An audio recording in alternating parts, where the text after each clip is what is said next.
Midwest Machinery brought you Markets, Minnesota Farm Network, KASM Radio. We're visiting this morning with Dennis Fuchs, the administrator with Stearns County Soil and Water Conservation District. Also, Dave Rose with us, District Conservationist with the Natural Resources Conservation Service. We were talking about the 65th anniversary for the district, celebrating.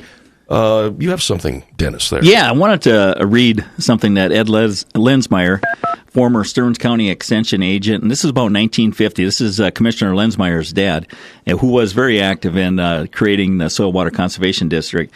And he had a note here, talking about some of his concerns. And I'm just going to read what he had in his letter. The Corn Belt is moving north, and the same holds true for soybeans. Let's not go wild in putting corn and other row crops in year after year on the same fields. I'm sure that folks are considering this, haven't thought of erosion, rootworms, stalk rot, and things of that kind. When we think of soybeans, let's remember that they have their place, but they always have a way of loosening up the soil and paving the way for erosion. This county never had a surplus of good alfalfa hay for the 60,000 milk cows that we have. While corn planted thick and machine picked can add a lot of organic matter, this does not hold true when the corn is chopped for silage. Everyone sees the increase in the number of silos and big silos especially. For most folks, then, a big increase in corn acreage year after year will reduce organic matter in the soil. And that was Lee Lensmeyer's dad, Ed, back in 1950. And if you look at the number of acres of soybeans in the county from 1972, we had about 9,000 acres, to 2010, where we almost had 100,000 acres. It just opens up that many more fields for erosion, that many more acres. So it's just amazing that he nailed that. And a long time ago. Yeah. Yeah. So it's just amazing. And I also, so there's a lot of stresses on the system, but we got a lot of farmers out there doing a lot of good things. And I wanted to point out something from Bruce Wilson. He used to be with the Minnesota Pollution Control Agency. Now he's retired. But he said in the last 30 years, he's talking about the Sauk River Chain of Lakes system, that big river system, lake system. In the last 30 years, there's been approximately 70% reduction in phosphorus, and 50% of that is point source, and that big reduction was from the Melrose wastewater treatment plant, and 20% in non-point. It's the largest improvement of any river system in Minnesota, and that's because of our partnerships with NRCS, our Sauk River Watershed District, and others, especially our farmers and landowners, in improving our resources. So there's been a big improvement, but we still got a long ways to go in making changes and improvements. And like I said earlier, we got a lot more stressors on our system. We got more urban development. We've got more climate variability where we're getting these intense storms earlier in the season. When we get a 4.6-inch rainfall event on Memorial Weekend when we don't have anything planted yet. And that's why I wanted to talk a little bit about our cover crop field day. I would welcome that. Good answer. All right. Well, okay, this is something that I want to first off say that this field day would not be possible without all of the hard work and dedication from the Lai family. A special thank you to Dan and Crystal Lai for being exceptional cooperators and innovative, conservation-minded farmers. And they're going to be hosting a field day on their farm November 4th from 9 a.m. to 1 p.m. And that's on Highway 23, 4 miles west of Richmond. And that's going to be 9 a.m. to 1 p.m., and we've got a lot of great stuff lined up for you that day.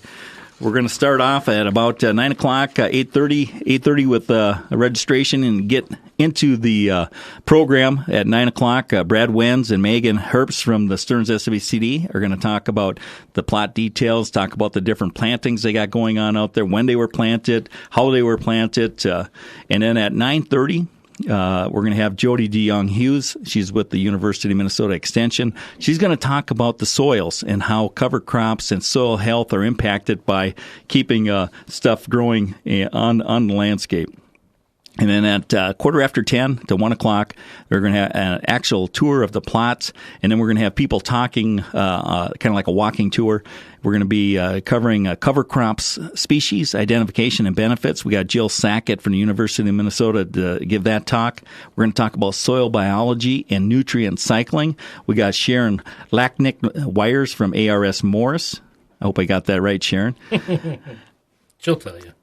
And then we've got the aerial seeding questions and answers. We got somebody from Central Plains Aviation coming in to talk about how do you get these cover crops put out there when your crop is standing 10 feet tall. Was that applied to this field day too? Was Yes. that was applicable? Right. They did That'll that? be on the agenda. That's Okay. on the agenda. Yep, and then there was some of the plots where aerial applied. Okay. So I should say aerial seeded. Then we got yours truly, not me truly, but my partner sitting right here beside me, Dave Rose, talking about the environmental quality incentive programs and some of the soil health initiatives that they got going on, which includes cover crops. And then we got the cover crop question and answers with the farmer, Dan Lai. And then we hope to be done by 1-ish, and light refreshments will be provided. So for the purpose of the field day, did they use a whole variety or assortment of different cover crops, or what did they? I guess what was their preference? Yeah, they had several different types of cover crop seeds out there. They had cocktail mixes.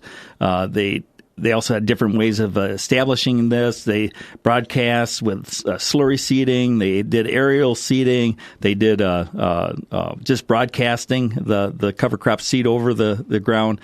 And all of those things are going to be discussed at the actual field day. So you can't tease us with some of the results at this point, or if something worked better than another thing, or I'm not going to be doing any teasing. Of course not. You got to come and listen. you're not going to give any spoilers? Let's see you get to see us in person, too, not just listen on the radio. Come on. Excuse me. How could you miss that? I'll step back a little bit. But I wanted to quickly mention that cover crops are all part of soil health, and soil health is the capacity of soil to function. How well is your soil functioning to infiltrate water and cycle nutrients to water and feed growing plants? That's all soil health. And I'm going to quickly just run through these 5 basic things that improve soil health. One is manage more by disturbing soil less. And as I'm driving across Stearns County and central Minnesota all the way up from the Red River Valley, we're seeing lots of stuff getting tilled up. And if you're going to do that, try to minimize the number of passes and soil disturbance. If you're out there with the moldboard plow and you're thinking that you need to go out there again, leave it alone. And maybe if you want to do anything, just throw out some cereal rye or winter rye and see if that can get. It'll be like a dormant seeding, and that'll, as soon as it warms up in the spring, come April, that stuff will start sprouting and start stabilizing your soil. It's funny how a word like disturbing can make an impact. Quit disturbing the soil. Yeah, right? Quit bothering it. Leave it alone. The choice of words there is just, I find that neat. Yeah, Right there it is. Yeah, I know. The other thing is diversify with crop diversity, and the more crops you have in your rotation, the better. We're fortunate here in central Minnesota with dairy. Often at times includes alfalfa, and a lot of farmers recognize the fact that when they come out of alfalfa into corn, there's just that field really does good compared to the one that was on continuous corn, and it's just because of the soil health improving over time. Grow living roots throughout the year. You know, if you can keep something growing on the landscape, the longer the better, because it really keeps the soil organisms active.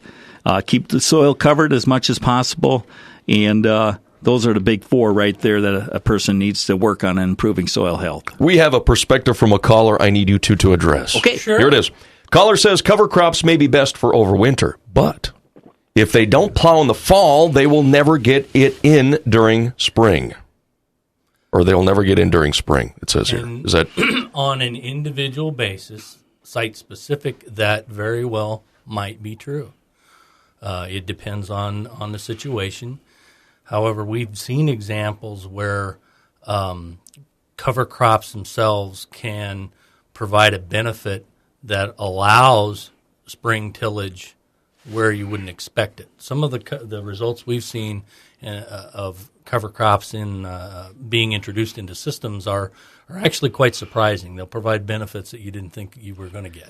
You know, if I understand the question, they say they don't plow in the fall, they won't get in the spring because it won't dry out. Now, if you have something growing on your field in the spring, say April, and that crop is using water and evapotranspirating that water, I I don't have the science on this, and I know the University of Minnesota are trying to collect more data on this, but that's the question I have is, can we evapotranspirate enough water in the spring from a cover crop so that it would help you get in your field quicker?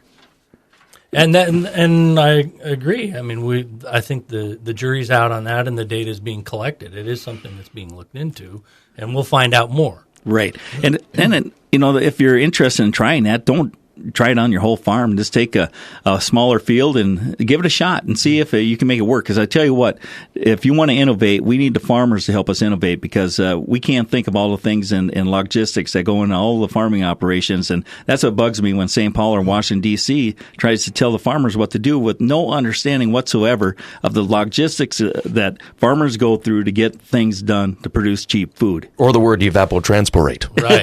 Did I say that right? Yeah. Evapotranspirate? Well, we also recognize that there's no such thing as a prescription that we're going to just hand out that's going to work everywhere, too. So what works on one farm isn't necessarily going to work on another farm, and a lot of that has to do with just the conditions. You've got different soils, perhaps. You have a different crop rotation, different tillage implements even that they have. There's a lot of things that could be different from one farm to even just the neighboring farm. So there's no one prescription we would just make a sheet up and hand it out to everybody that comes in the door. That just doesn't work that way. Exactly. So it's a site-by-site, farm-by-farm, farmer-by-farmer situation that we need to work on. And we need farmers to help us come up with solutions. What we're laying out is the guiding principles for soil health. You tell us how is the best way to get there and minimize soil disturbance and still get that manure incorporated, still get your crops harvested, and you still need bedding. So you tell us the best way to get this done. Yeah, we'd like to learn from the farmers ourselves so that we can do a better job of helping other farmers.